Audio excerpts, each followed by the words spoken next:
দার্জিলিং অনেকটাই রাস্তা, তাই আজকে আমরা খুব সকাল সকাল বেরিয়ে পড়েছি। এখন বাজে সময় 5:30। ফগ লাইট অন করে রেখেছি, কিন্তু তারপরেও এতগুলো কুয়াশা যে রাস্তা কিছুই দেখা যাচ্ছে না। কুয়াশার মধ্যে গাড়ির লাইটগুলো হঠাৎ হঠাৎ দেখা যাচ্ছে, সেগুলো দেখেই সাবধানে চলতে হচ্ছে।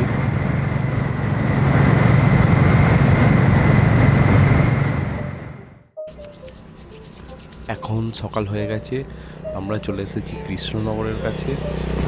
কুয়াশা অনেকটাই কম এখানে। একটা শর্ট ব্রেক নিয়ে আবার বেরিয়ে পড়েছি। রাস্তা ভোরবেলার থেকে অনেকটাই পরিষ্কার, তাই এখন একটু দ্রুত যেতে হবে, অনেকটা দূর যাব। আমরা এখন কৃষ্ণনগর পেরিয়ে চলে যাচ্ছি।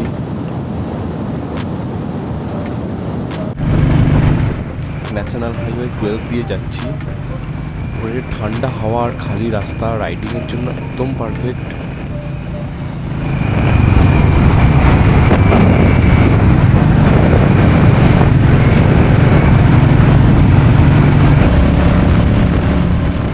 এখন আমরা বহরমপুর পেরিয়ে যাচ্ছি। এখান থেকে মৌরিগ্রাম হয়ে ফারাক্কা ব্রিজ ক্রস করে যেতে হবে।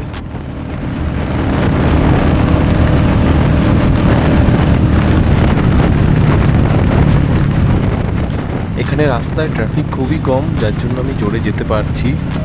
অনেকক্ষণ একভাবে চালাচ্ছি, এবার একটা টিফিনের জন্য ব্রেক নিতে হবে।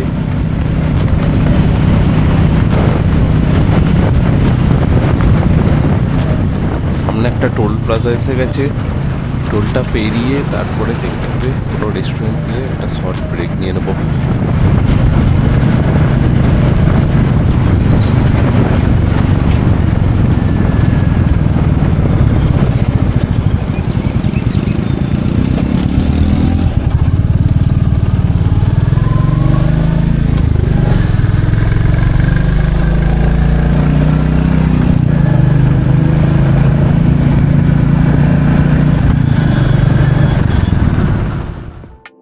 সকাল থেকে শুধু চা খেয়েই বাইক চালাচ্ছিলাম।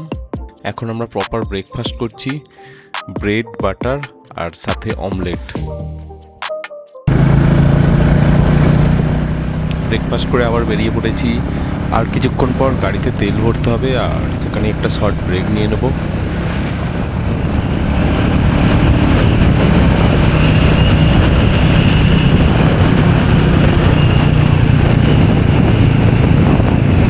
পেট্রোল পাম্পে তেল ভরা হয়ে গেছে, আর এখন একটু ব্রেক নিচ্ছি। বেশিক্ষণ না, 10 মিনিট দাঁড়িয়েই বেরিয়ে পড়বো। এইমাত্র উঠে পড়েছি ফারাক্কা ব্রিজে। নতুন ব্রিজ ওইদিকে হচ্ছে, কুয়াশার জন্য দেখা যাচ্ছে না। যতদিন না নতুন ব্রিজ হবে এটা দিয়েই যেতে হবে। লাস্টবার যখন গিয়েছিলাম তখন ট্রাফিক জ্যাম ছিল আরও বেশি, এবারে তবু কম আছে। আর ব্রিজের উপরতেই অটো বা টোটোগুলো উঠে পড়েছে বলে আরও দেরি হচ্ছে যেতে।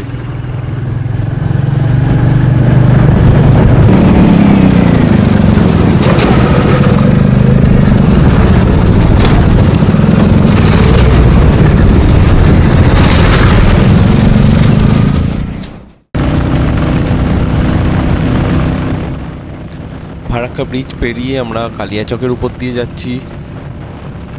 রাস্তা ভালো অনেকটাই। সকাল থেকে একভাবে আসছি, গাড়ির হাওয়াটা একবারও চেক করা হয়নি।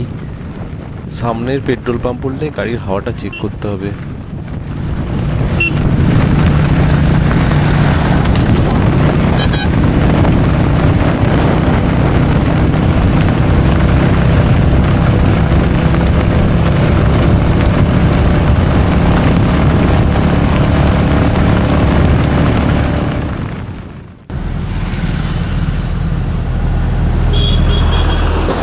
হাওয়া দিতে গিয়ে জানতে পারলাম বাইকের পিছনের টায়ার পাংচার হয়ে গেছে, তাই এখন টায়ার সারানো হচ্ছে।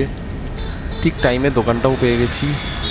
দোকানের পাশে চায়ের দোকানও আছে একটা।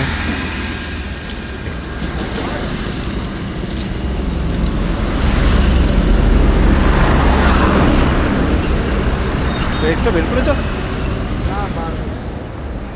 ওই লিকটা খুঁজে পেয়েছে, কিন্তু এখনো ব্রেকটা বের করতে পারছে না। আস্তে আস্তে বের করতে হবে।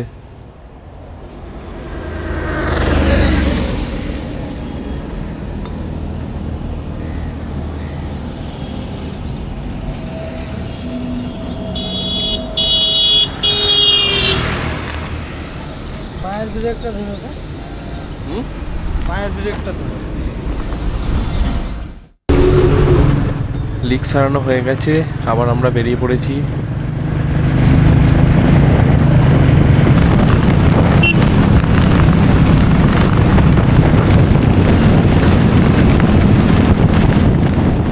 বেশ অনেকক্ষণ আগে ব্রেকফাস্ট করেছিলাম, আবার খিদে পেয়ে গেছে। দেখি আরও একটু এগিয়ে যাই, একটু এগিয়ে গিয়ে সামনে রেস্টুরেন্ট হলে লাঞ্চ করে নেব।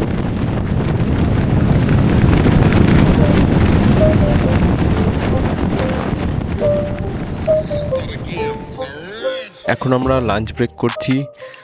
ভাত, ডাল, ভেজ থালি আছে, তার সাথে আছে মাছ। লাঞ্চ করে ব্রেক নিচ্ছি। এখানে তেল ভরে নিয়েছি, এটা আছে এইচপি ধানতোলা। আমরা আবার জার্নি শুরু করে দিয়েছি। আবার এখন অনেকটা রাস্তা বাকি, দুপুরের পরে যাচ্ছি। জানি যেতে যেতে সন্ধ্যা হয়ে যাবে হয়তো, চেষ্টা করব সন্ধ্যার আগে ঢোকার। বিকেল বিকেল করে শিলিগুড়িটা পৌঁছে যেতে পারলে তাহলে ঠিক পৌঁছে যাব। আজকে আমরা যাব দার্জিলিংয়ের কার্সিয়াংয়ে। শিলিগুড়ি থেকে সম্ভবত 2 ঘন্টা লাগবে।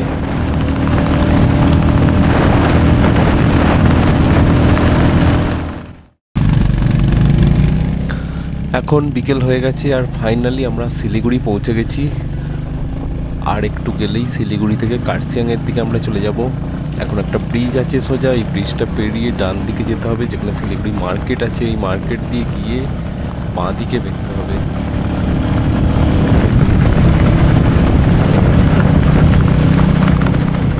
ব্রিজটা তো পেরিয়ে এলাম, এইবার রাস্তা অনেক ট্রাফিক থাকবে। আর একটু এগোবো, এই ব্রিজের নিচে দিয়ে ডান দিকে যেতে হবে। এই রাস্তাটা খুবই ভিড় থাকে।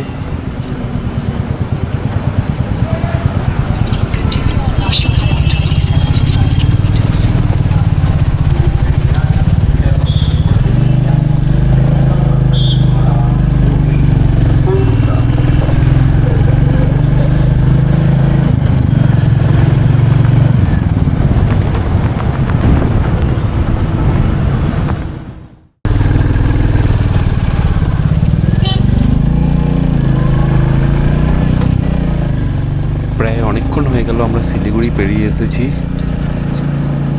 এখনো প্রায় 1.5 ঘন্টা রাস্তা বাকি। এখন শুধু পাহাড়ে উঠেই যাচ্ছি, উঠেই যাচ্ছি।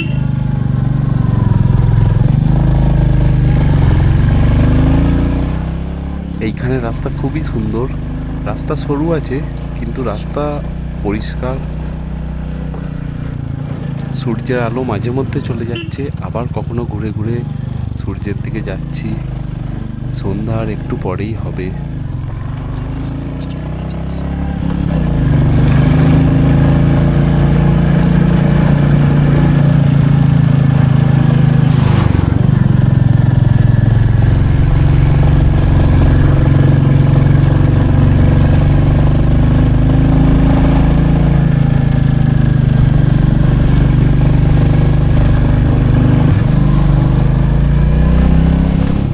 আমরা এখন কার্সিয়াংয়ের খুব কাছেই চলে এসেছি, তাই আস্তে আস্তে বাড়ি বেড়ে যাচ্ছে, দোকান বাড়ি, ভিড়ও হচ্ছে রাস্তায়। কার্সিয়াংয়ে পৌঁছে গেলে রাস্তার ধারে টয় ট্রেনের লাইনও দেখতে পাবো। এখন টয় ট্রেন দেখা যাচ্ছে না, জানি না কতটা বাকি আছে কার্সিয়াং। সম্ভবত এই দূরের পাহাড়ে দেখা যাচ্ছে কার্সিয়াং, ওটাই।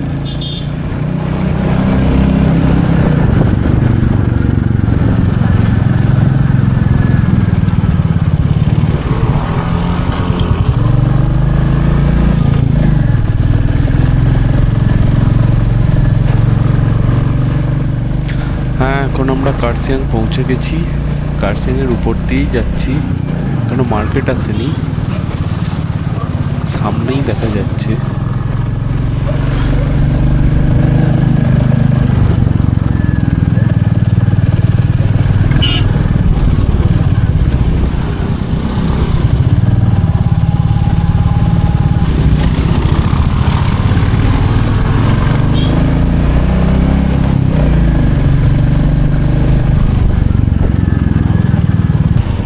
কার্সিয়াং পেরিয়ে প্রায় 2 কিমি চলে এসেছি। পাশে টয় ট্রেনের লাইন, আর আমরা যাচ্ছি ওদিকে। সূর্যাস্ত হবে হবে করছে, সূর্যটা খুবই সুন্দর লাগছে এখান থেকে।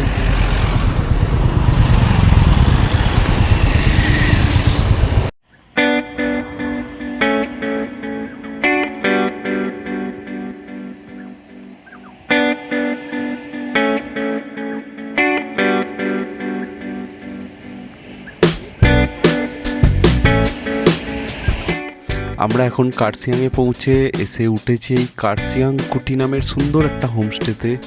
গাছপালায় ভর্তি, একদিকে মাউন্টেন পুরো দেখা যাচ্ছে। আমি পুরো ঘুরিয়ে দেখাচ্ছি রুমটা।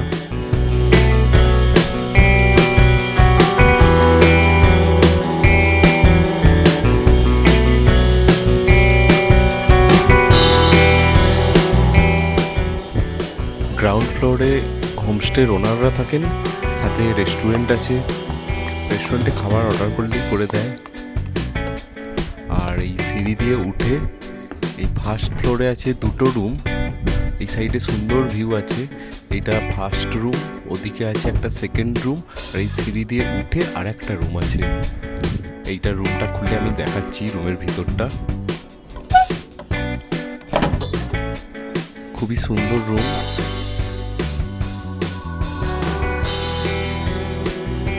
একদম অফবিট লোকেশনে, কার্সিয়াং থেকে একটু দূরে, সামান্য, বেশি দূরও না, মাত্র 2 কিমি মতো ডিস্টেন্সে এই হোমস্টেটা আছে।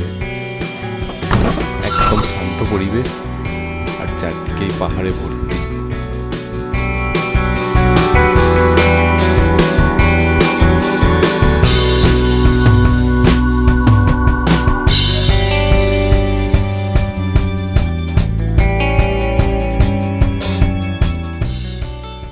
এখানে পৌঁছে গিয়ে আমরা চায়ের সাথে কিছু স্ন্যাক্স অর্ডার করেছিলাম। ওরা বানিয়ে দিয়েছে আলু ব্রেড দিয়ে পকোড়া আর সাথে গরম চা। পকোড়াগুলো খুবই ক্রিপসি, গরম একদম দিয়েছে। ব্রেড দেওয়া, ভিতরে আলুর সাথে পেঁয়াজ, বাদাম। এদিকে চা খেতে খেতে বাইরে একদম সন্ধ্যা হয়ে গেল। অন্ধকারে পাহাড় দেখা যাচ্ছে, আমাদের হোমস্টেটাও অন্ধকার হয়ে গেছে। উপরে আলো জ্বলছে, খুবই সুন্দর লাগছে। এইভাবে কিছুক্ষণ আমরা বাইরে বসে থেকে তারপর ডিনার করতে চলে এসেছি। এখানে আছে চিকেন আলুর কষা, তার সাথে ওদের স্টাইলে করেছে। আলু আছে, সবজি, আলু ভাজা আছে, ফ্রেঞ্চ ফ্রাইয়ের মতো আলু ভাজা। চিকেনটা খুবই সুন্দর ওদের মতো করেছে। ডিনার করতে করতে রাত্রিও হয়ে গেল। পাহাড়ের মধ্যে হঠাৎ করে নিস্তব্ধতা এসে গেল। কলকাতা থেকে কার্সিয়াং জার্নি আজকের মতো এখানেই শেষ হচ্ছে। আজকে অনেকটা লং জার্নি করে এসেছি। এই ভিডিও ভালো লাগলে অবশ্যই লাইক, শেয়ার আর সাবস্ক্রাইব করবেন। আগামীকাল আমরা কার্সিয়াং থেকে বেরিয়ে প্রথমে যাব ভিক্টোরিয়া বয়েজ স্কুলে, আর সেখানে কিছুক্ষণ থেকে ওখান থেকে লামাহাট্টা চলে যাব আমরা।